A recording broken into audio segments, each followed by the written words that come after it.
If I want to start a podcast in 30 days as a complete newbie, this is exactly what my plan would look like. Hey guys, RJ here back in this video, and we're gonna be talking about everything from beginning to the end for starting a podcast. If you are a complete newbie, have no idea how to start a podcast at all. Now, in this channel, I talk about podcasts, I talk about different types of reviews, my personal thoughts, all etc. So if you haven't hit the subscribe button, just hit the subscribe button right now. So let's talk about it. If I want to start a podcast as a complete beginner, I would take a hypothetical situation because right now, the people who are already following me, they know not only I have a podcast, I'm running a podcast production agency, so it's kind of like fits perfectly well. But I have a lot of clients who are in completely different niches. Like some of them are funnel builders, some of them are service providers, some of them are selling their products, digital products, physical products. So I will pick up, let's say, somebody who creates funnels or somebody who creates websites. So the very first thing I would be doing is, what is my intention looks like as a funnel builder? Is that I want to sell to my audience? Is that I want to sell to my guest? Like, what is the intention looks like? Or am I planning to get my content monetized by getting more views on my podcast or content? I would be needed to be clear about what is the main goal looks like. Is it like selling to the guest, selling to the audience with other digital products or courses? Or am I selling it as a creator so that I can get paid by monetized content? What is my goal looks like? So I would personally, in these three options, I would personally go in and choose selling to the guest, because it is relatively more easier if you are somebody who is a service provider or a product owner. I would not say in a coaching program, because that dynamic is a little bit different. But if you are a service provider or a product owner, it's easier to sell to the guest. So that is the first part, the intention. What's the intention of the podcast looks like? After the intention of the podcast gets clear, the next step looks like is, what should be my podcast name? Now, if I want to go about, okay, what my podcast name looks like, I want to be more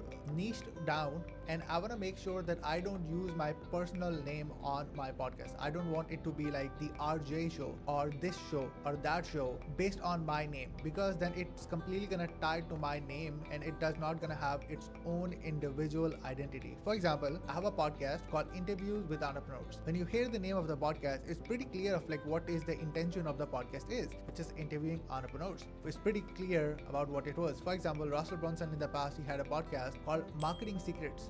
The name is pretty self-explanatory of what's the purpose of his podcast is. So that's exactly what we need to do. Instead of using the name of us in the podcast, we have to search on it. So what I'll do is, I'll go to, let's say, Apple Podcast or Spotify. So the niche we are in, we're gonna start searching for different names. For example, Funnel Secrets, or $1 Million Funnels, or Funnel That Worked, or Behind the Funnels, right? Like different type of these names, so that we can get more intention about the podcast clear. We had the intention about like the whole picture of the podcast. Now it's like, okay, what is the theme of the podcast looks like? And that's pretty much like relatable to the name. For example, if you think about Funnel That Worked, now that name is kind of like really clear that we're gonna interviewing like successful entrepreneurs who will break down their funnels which have worked out for them in their business. It's like a pretty clear kind of like a theme of what is the podcast is about. So that's exactly what the plan looks like. So we go in, we explore it on Apple Podcasts and Spotify Podcasts, different names, or by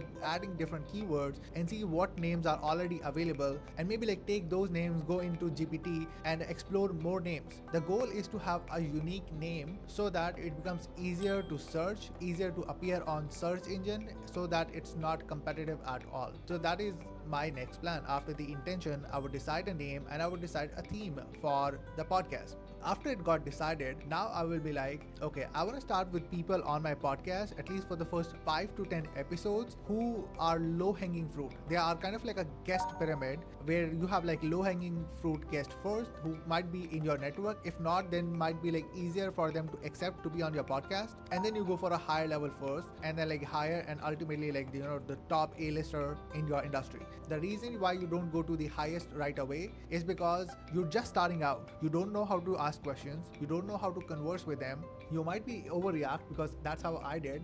My first podcast was with Spencer Makeham, and I was overreacting out of joy because I was so excited to have him on the podcast. I was asking like all the dumb questions. So that's something that you don't want to make the mistake. So that's why you start with low-hanging fruit guests first, so that you experiment how you do stuff, how you ask questions, how you react on questions, how you transition from one question to another, just to get better. Now, experimenting does not mean like disrespecting them. That's not what I'm saying, but still like the pressure is lower. So I would start with the guest list of at least 30 people from 6-figure mark, 7-figure mark, and 8-figure mark, because the first 5 to 10 episode is more towards low-hanging fruit networking, but it's also about you learning how to work on this craft, because that's also a skill set. Podcast is also a skill set. Being on content is also a skill set. So you have to work on it. You have to put in the reps so that you can get the job done. So that's exactly what needs to be done.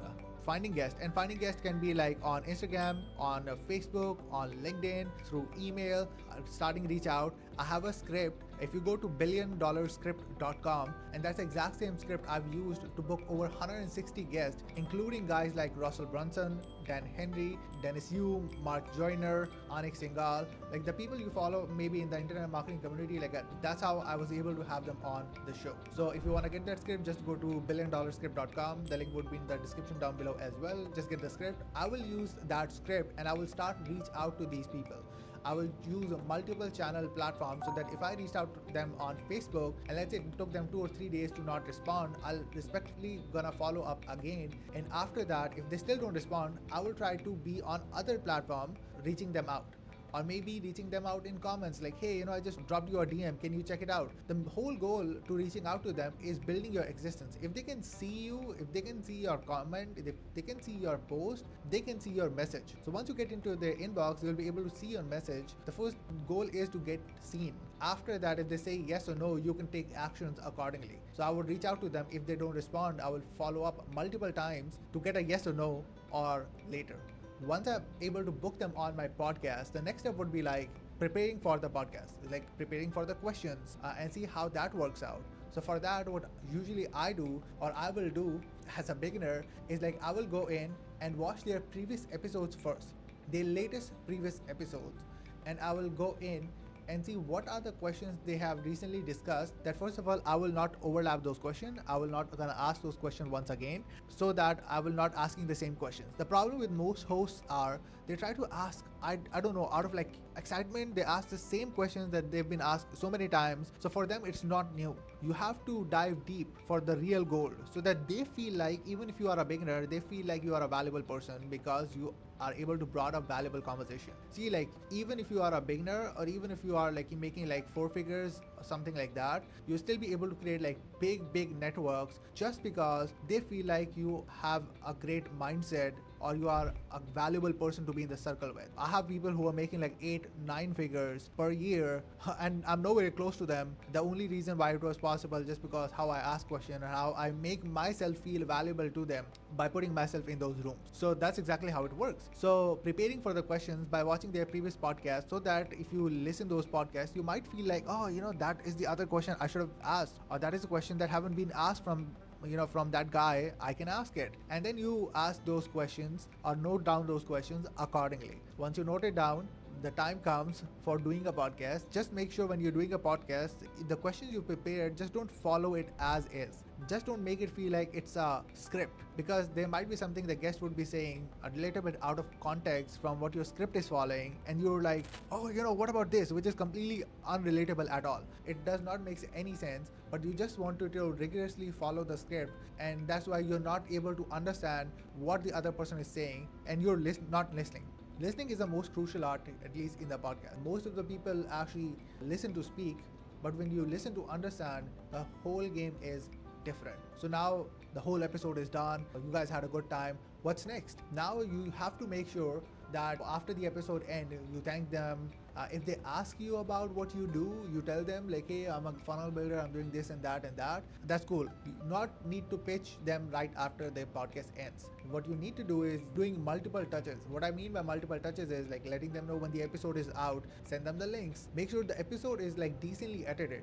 There's so many AI tools right now that you don't need a full room of editors when you're starting out. But if you're making like, a lot of money, like you're making like 7 figures or more, then you might not have time. So guys like us, like I'm running a podcast production agency where I'm helping like 7-8 figures people to launch their own podcast. All they can do is record a podcast and I handle all the rest. Then you guys can go in and like hire, me. So But as a beginner, you can use like AI tools. There are so many AI tools that can get you a decent short form content, decent podcast edited. You go to audio podcast, publish the audio podcast. You go to video podcast, publish the video podcast. There are so many AI tools generating like really good thumbnails. You go in and generate thumbnail. When the episode is out, you let them know. When the reels are out, let them know. Add it up as a collaborator. Not only it's helping you to build connection, it is also helping you to build authority by association. Because now people are gonna see you interviewing that person and they're gonna be like, oh wow, that person must be cool for the reason like this guest said yes to be on his podcast, if that makes sense. So that would be the next initial steps. After that, if you feel like there is an opportunity where you can fill the need of that person,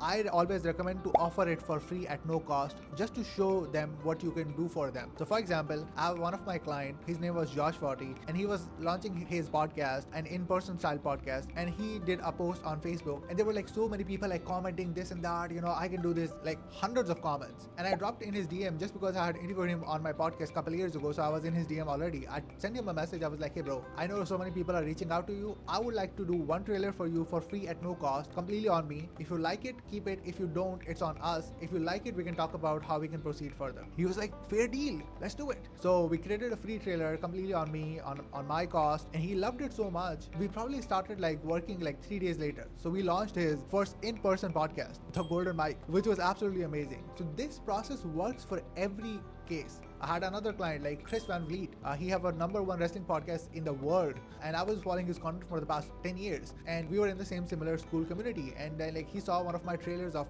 my podcast, and he was like, who edited it? I was like, my team. And he didn't said anything after that. I was like, I would love to do one for the free at no cost. He was like, cool, let's do it. After that, we created the trailer. He loved it so much. We have done almost 200 trailers for him, and some of the episodes are like John Cena, The Undertaker, these type of like big A-list WWE superstars, and we edited those trailers for his podcast just because I was able to offer him one. I'm pretty sure prior of me, like there was other people who were offering him stuff, but since I offered it for free for that guy, just to show what I can do for them, I'm able to like close that person. So that's exactly what I would do if I start a podcast, practice how I would do it, launch it, and also be able to convert my guests into customers. Now, if that's helpful for you, I have some free trainings, link in the description down below. You can get and learn how to do it in detail through my challenge. Or if you're somebody who's like making 7 figures or more, and if you want my help to start your podcast, there's a link down below where you can book up a call with me or my team, and I can, assist you and see how we can work together. If you have any questions, let me know.